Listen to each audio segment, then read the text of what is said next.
Hi there, my name is Bob Judson and you're listening to Leading for Life Stories. I'm delighted you're here and I'm really glad to have you on my podcast, and I very, very much hope you enjoy it.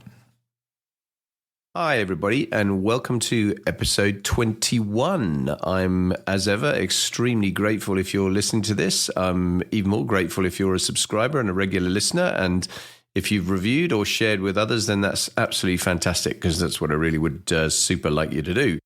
Because that's how we get the podcast broader and better and get better guests and all those sorts of things as well. So if you can help me with that, that would be fantastic.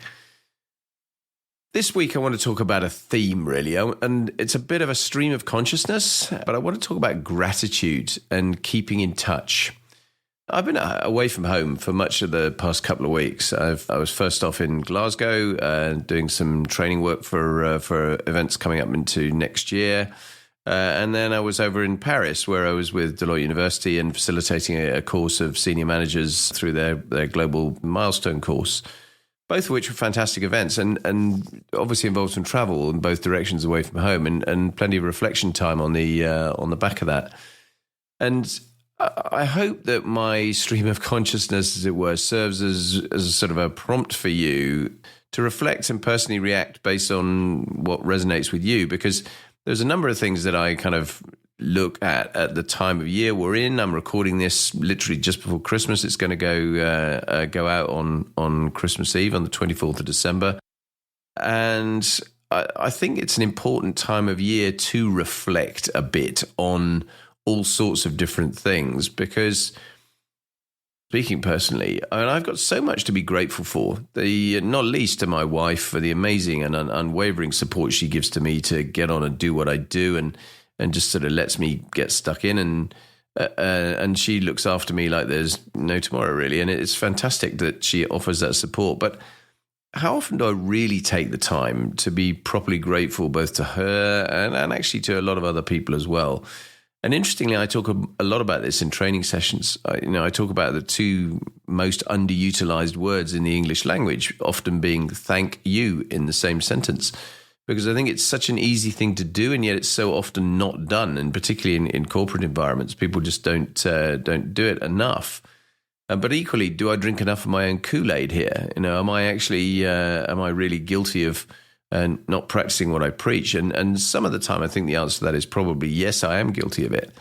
Because it's an interesting time when you do start reflecting. It's a really happy time of year for many people, but of course not a great time for everyone. And that often gets brought up in television programs and radio programs, etc., where they talk about that. And I think it's also a time when we talk a lot about keeping in touch and checking in and try to make sure that those we know and love and respect and care for are kind of front of mind, and that we contact them, and not least them. We still write a ton of Christmas cards, and we send those out. And we often pretty much always make statements that, we'll hope to see you next year, and we must do better about keeping in touch, and sorry we haven't managed to do it this year, but. But then the reality is, do we actually follow through on it? Do we actually really genuinely make more time to do stuff in the coming year? And I think the reality is, certainly for me, I don't. I just don't.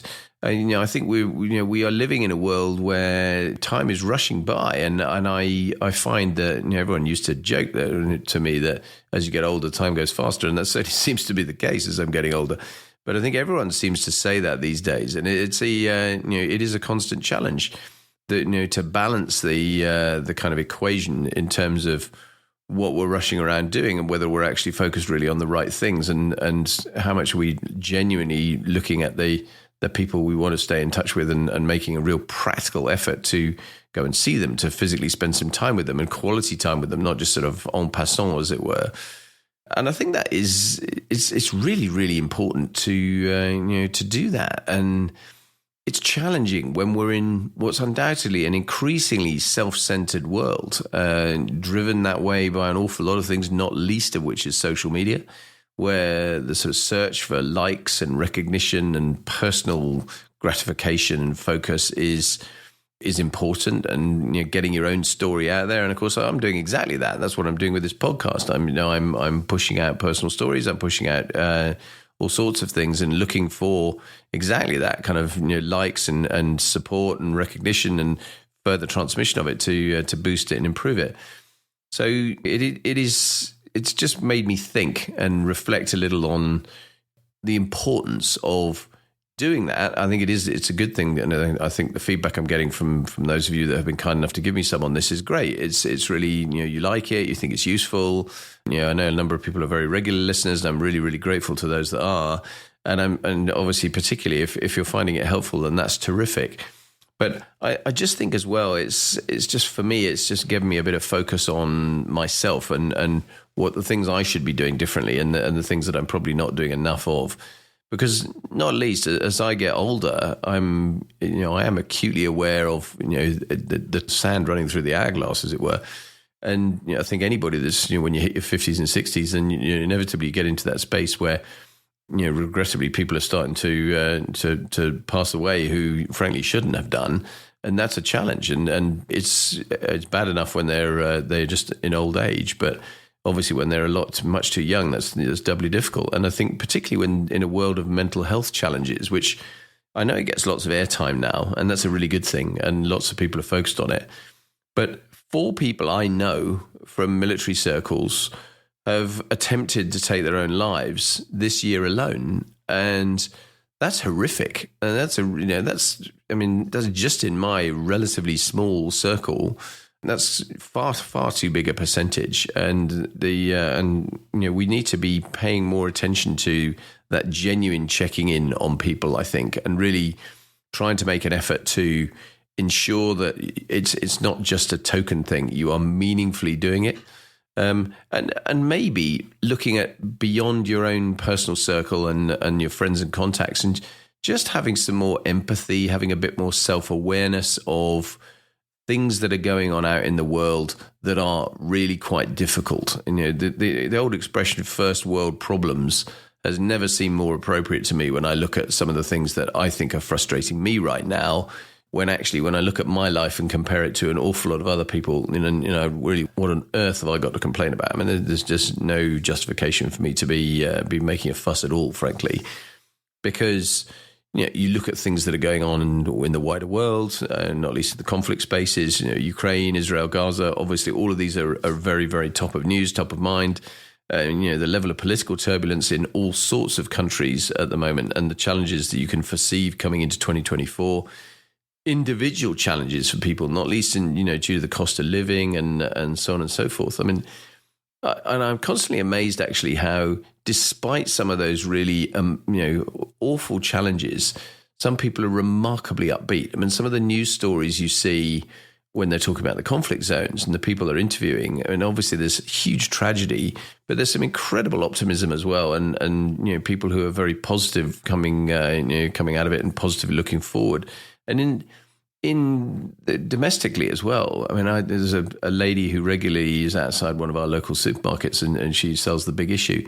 And clearly, she has a tough life, very tough life, but she's always incredibly chatty and incredibly engaged, and always has a smile in a way that, frankly, you think, wow. I mean, that really does make me pause and think, if you're in that sort of situation, how marvelous that you can still be as upbeat as that. And it sort of causes me to reflect slightly back to times out in places like Afghanistan, going out on patrol, which I regularly did with the RAF regiment team that were under my command when I was running Kandahar Airfield, and would be out in local villages. And it would always amaze me how, particularly the children, how incredibly positive they were, how happy they were, how overjoyed they were when we would give them something as simple as something like a pen. They were absolutely over the moon with that. And also how, in a world where running water was a real challenge in those sorts of places, then actually they always looked remarkably clean and well dressed and well looked after. And it just, I think it's just amazing that we've still got, despite all these challenges, there's some people out there who are really still so positive despite what life throws at them. And actually we should be all, those of us who are not in that situation and looking in a kind of normal westernized life, if you like, for the vast majority of us, which inevitably has its ups and its downs. And, there might be more ups than downs. Sometimes there might be more downs than ups. But on balance, when you look at where we are, we actually are in an amazing place compared to an awful lot of other people that do not have half of the benefits that we do have. And I think sometimes we need to be a bit more grateful than we perhaps are. And that keeping in touch thing is just so important. And I really don't think we spend enough time thinking about it. So I didn't want to make this a long podcast. I'm conscious it's going to be going out on Christmas Eve. I therefore think you've got better things to do. You should be spending this time with your family and enjoying life with them and all your friends, and hopefully having a wonderful time over the holiday season. And so I'm going to keep this one really, really short and just ask you just to sit back, reflect, look at your life, look at other people that you know who you haven't been in touch with recently, and just think, who can I check in on?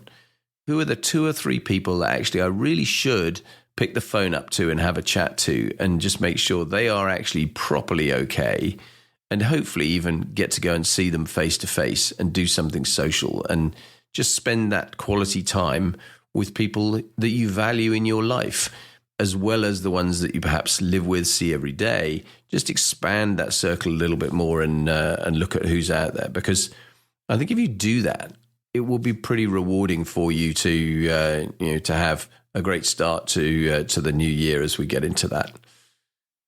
Coming up next week, I'm going to be doing a reflections piece on where I've got to over 2023, what 2023's looked like for me, and particularly some of the stuff on the podcast, and a bit of a forward look into what 24 is going to look like with the podcast. Before we get into then effectively season 2 of Leading for Life Stories, starting in the beginning of 24. I've already got some amazing interviews recorded and in the can, as it were, and those will be coming out. And I've got a whole raft of additional guests and additional ideas for what I'm going to do into the rest of 24. So I'm hoping you're going to continue to stick with me, and if you do, that's great.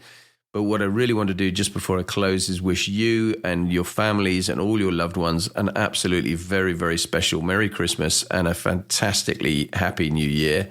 And I hope that we'll continue to connect. And even if it's through this means and me talking to you and that's it, then I really do hope that that's great. I mentioned to send a ton of Christmas cards. If I didn't send you one, don't take it personally. It absolutely wasn't personal. Thanks ever so much for listening, as always. And I really hope you have a wonderful holiday. Take care.